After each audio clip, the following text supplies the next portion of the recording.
Fala galerinha, tudo bem com vocês? Professor Ariel Costa, professor de Geografia e também de Estudos Amazônicos, tá? Então hoje irei trabalhar com as turmas do 8º ano com a matéria de Estudos Amazônicos, beleza? Então pessoal, veja bem, hoje o nosso tema nós vamos falar sobre o crescimento urbano e a urbanização na Amazônia. Mas professor, crescimento urbano e urbanização na Amazônia não é diferente não? Como é que é esse negócio aí? Então veja bem, embora não tenha o mesmo significado, as duas estão relacionadas, tá? Tanto o crescimento urbano quanto a urbanização. Mas o crescimento urbano ou o crescimento das cidades ocorre quando as cidades se expandem, tá? Seja pelo crescimento natural, a cidade foi crescendo, muita gente foi chegando, pessoas foram mudando e foram comprando terreno, então a cidade foi crescendo, tá? Isso é o que? O crescimento natural. Ou seja, também pelo movimento migratório. Movimento migratório, professor, como é que é esse negócio aí? Veja bem, movimento migratório, vou citar um exemplo que aconteceu na cidade de Altamira. Quando foram instalar aqui a barragem a hidrelétrica de Belo Monte, o que aconteceu? Altamira tinha X quantidade de população, mas quando iniciou as obras que precisava contratar muitas pessoas, o que aconteceu?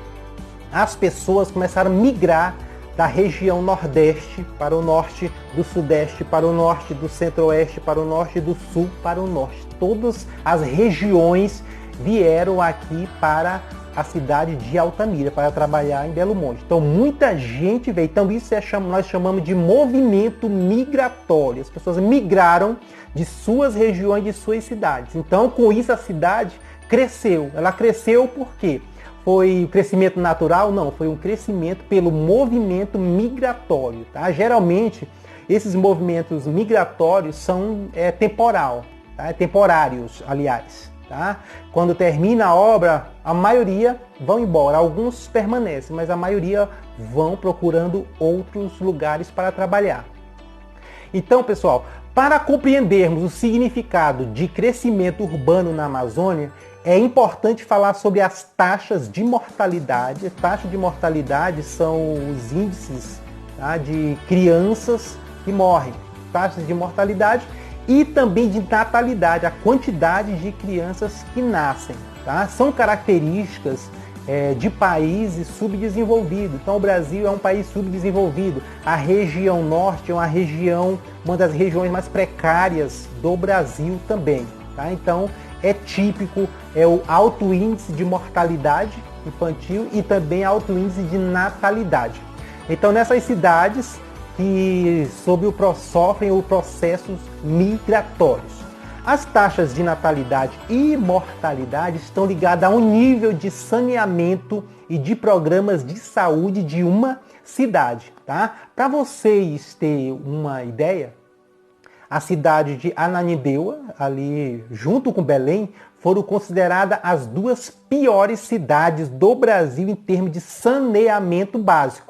Tá? E por falar em Belém e Ananindeua, eu vou falar aqui sobre o crescimento natural. Ananindeua foi crescendo, Belém foi crescendo e as duas cidades chegou a emendar uma na outra. Hoje você não sabe a diferença se está em Belém, se está em Ananindeua, é tudo a mesma cidade. Então ali houve um crescimento natural. Porém, Ananindeua e Belém, em termos de saneamento básico, tá? Chega a estaca zero. Quem conhece essas duas cidades que viaja ali, aqueles esgotos ao céu aberto, dá uma chuva, aquele esgoto sobe e derrama pelo meio da rua, você anda ali, é rato morto, é urubu, você tem cuidado aonde você vai pisar, e com isso, vários animais, insetos que causam doenças, acabam saindo daquele esgoto e trazendo doenças para as pessoas. Então as taxas de natalidade e de mortalidade estão ligadas ao nível de saneamento e de programas de saúde de uma cidade, quando não há um investimento do governo em termos de saúde e também de saneamento. Tá? A taxa de mortalidade infantil é um indicador importante das condições ambientais e socioeconômicas de uma população. Tá? Se não haver um investimento do governo, um investimento socioeconômica, tá? A mortalidade infantil só vai crescer. Geralmente nos países pobres isso é muito alto, como Moçambique, Haiti, vários outros países, o índice de mortalidade infantil é cruciante. Então o tratamento do esgoto sanitário é fundamental para avaliar as condições de saúde da população, pois o acesso ao saneamento básico é importante para controlar a redução de doenças, tá? Muitas doenças, as pessoas moram nas cidades, consomem uma água que não é tratada e com isso causam doenças. O cara vai sair na rua, tá? O cheio de mosquitos transmissores de dengue, de malária, hepatite e vários outros tipos de doenças também. A falta de saneamento básico ocasiona um número elevado de doenças transmitidas pela água, como eu acabei de falar, que podem levar inclusive uma pessoa a óbito, tá? Outro fator importante que contribui para o crescimento urbano é o processo de migração de pessoas que vêm à procura de uma melhor condição de vida, tá? Eu falei aqui, quando aconteceu a hidrelétrica de Belo Monte, muitas pessoas migraram, tá? Procurando o quê? Procurando a melhor condição de vida, procurando um emprego, procurando um trabalho para poder se manter, tá? Então, isso geralmente ocorre para um crescimento urbano quando há um processo de migração. Então, geralmente, aonde tem alguma obra de grande porte, várias pessoas migram para aquela cidade ou para aquela região.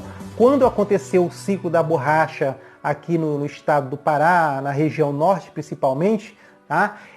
Muitas pessoas migraram não só de outras regiões brasileiras, mas também como até de outros países, tá? Em busca de dinheiro. Acabou o ciclo da borracha, cada um voltou para o seu lugar. Quando foi na Segunda Guerra Mundial que os Estados Unidos precisou usar a borracha brasileira, porque o Japão tinha fechado lá as suas fronteiras no Oceano Pacífico, então ninguém poderia chegar até a Malásia para comprar a borracha. Então os Estados Unidos ligou, Brasil, me fornece aí que eu vou aí comprar borracha para fabricar os pneus de aviões, tá? Que precisa da borracha e muitas outras coisas. Então com isso, outra migração aconteceu novamente, porque voltou o processo da borracha e as pessoas voltaram a trabalhar agora como soldados da borracha. Mas isso é assunto para uma outra aula, tá? Então, pessoal, beleza? A nossa aula de hoje era essa e até a próxima aula, se Deus assim nos permitir. Um forte abraço a cada um de vocês.